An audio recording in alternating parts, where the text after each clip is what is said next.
So we just got back to Nature's Inn Hostel, where we've been staying, well, since last night. We just did almost 14 miles today, just shy of that.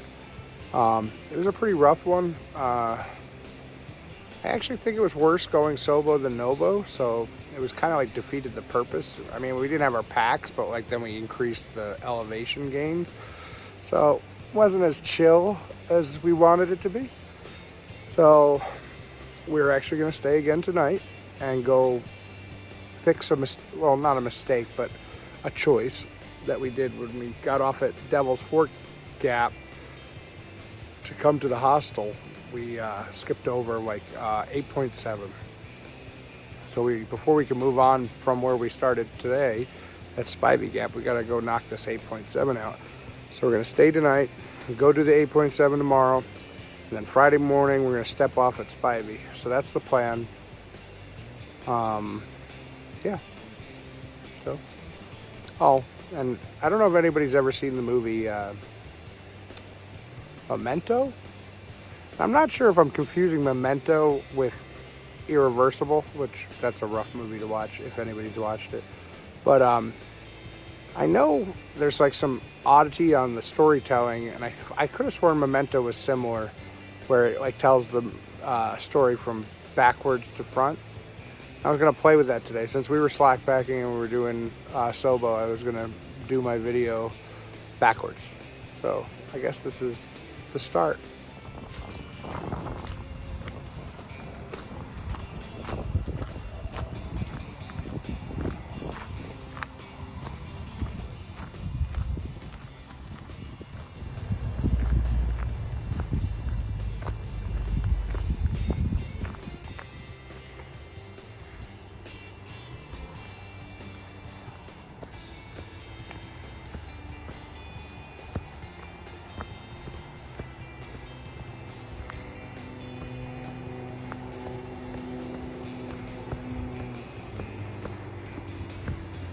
So, about 2 miles out from Sam's Gap, this little slackpack was no joke. Where I don't know if it's the section or because we SOBO'd it. Usually, SOBOing is easier in my opinion, but in certain circumstances, like Blood Mountain, I would not want to SOBO Blood Mountain. I don't think I would. I think this was worse. I think Stick said something like maybe like 400 feet more elevation this way than the other way going up in total. Wasn't much, but you know, I've done a 13-mile day before with my pack, and today I got my bare necessities and I am sucking. It's almost 5 o'clock and I'm not the last one. Optimist and Dr. Quinn and Dog Tag are still behind me. Stick's ahead of me this time. But, you know, it turned into a long day. I mean, we stopped a bunch, but, whew. Yeah. If you're doing this section, it's going to feel like it takes forever. I don't know why.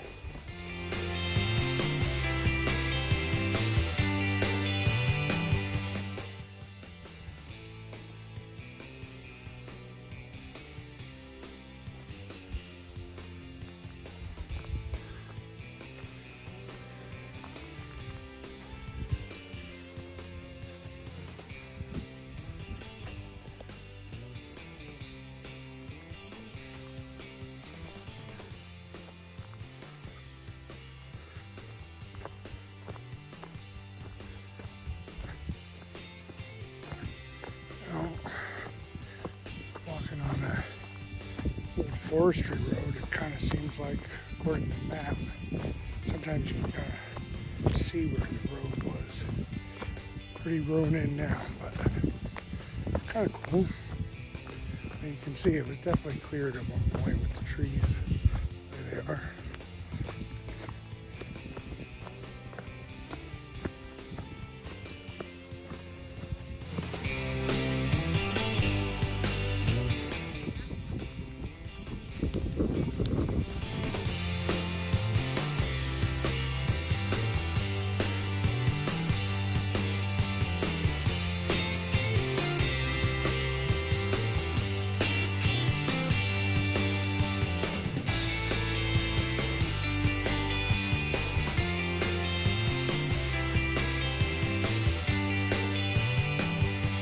Well, I'm not sure if it's as deceiving when you're going northbound, but every hill we go up, we think we're at the top, and we are not yet.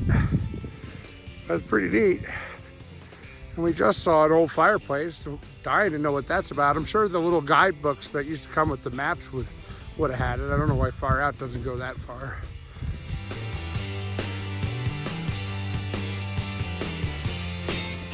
Well, correction, we were only part way up. There was a false summit. So we are just shy of Big Bald. And it's pretty beautiful up here, and it looks pretty bald, and it looks pretty big, but we are not at the official Big Bald yet. Because we crested a little hill and saw we had quite a little bit more to go. Well, not a lot, but it definitely was noticeable that there was more.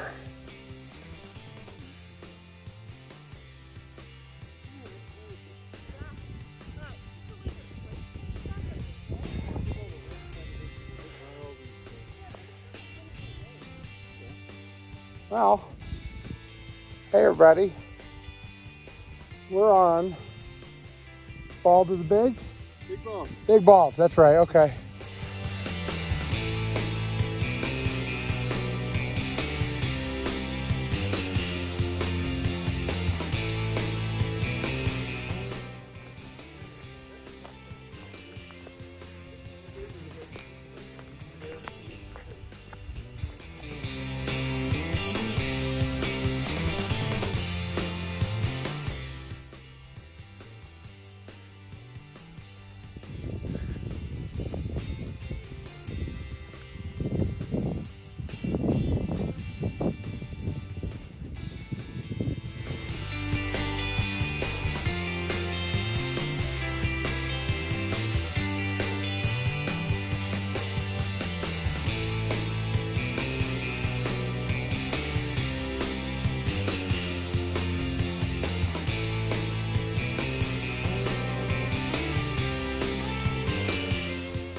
Well, you know, we saw it was Hartford and Hot Springs, the devastation near the rivers and the streams.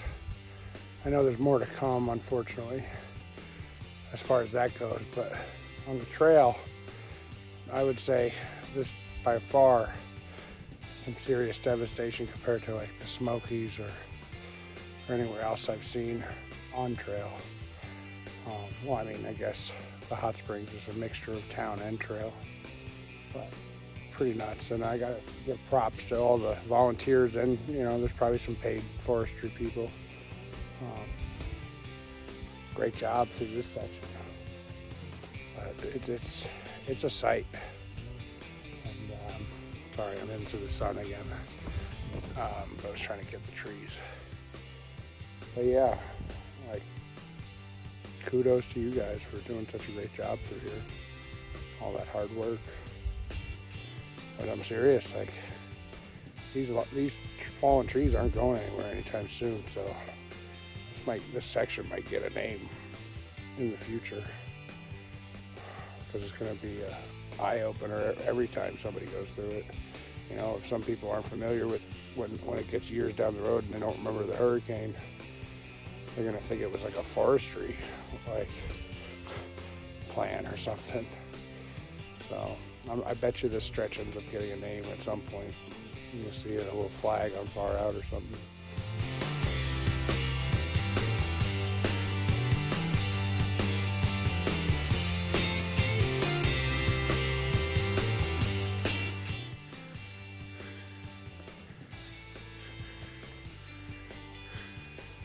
This is going to be here for a year. Might have to make a name for this section.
We got some of the devastation from Hurricane Helene on the trail right here. Massive blowdown.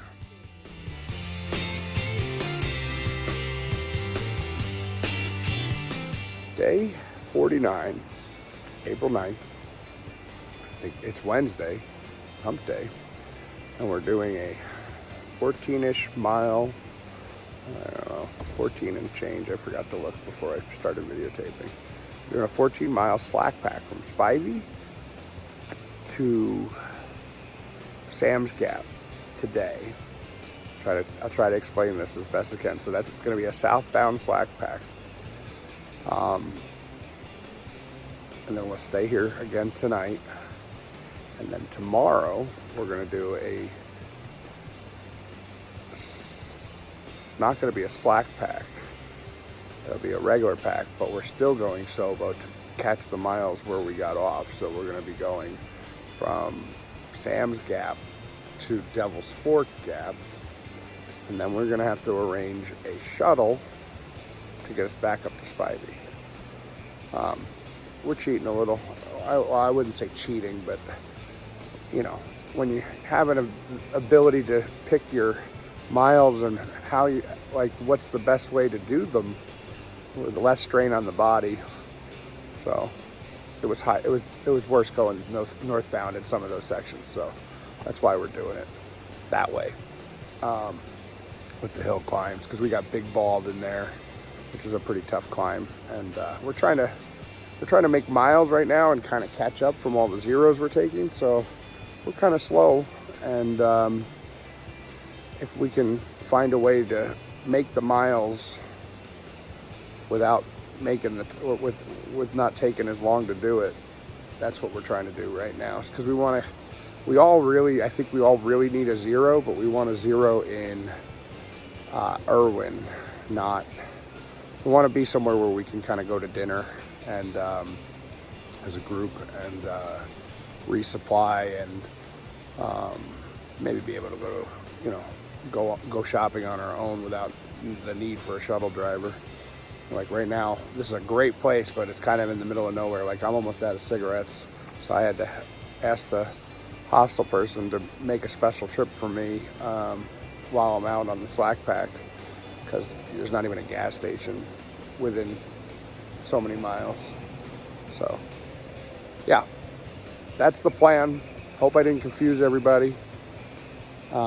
It is still pretty cold out. I didn't look at what temperature it is, but it definitely got below freezing last night, but it's warming up pretty quick. I think by 4, the high today is 59. But yeah, we got no rain today supposedly. But we have a slight chance of rain tomorrow. And then hopefully by the time it really starts raining Friday, we've moved enough miles past it. So that's what we're hoping. But you know, you got to kind of travel far to beat a storm, and on legs it doesn't work out that well.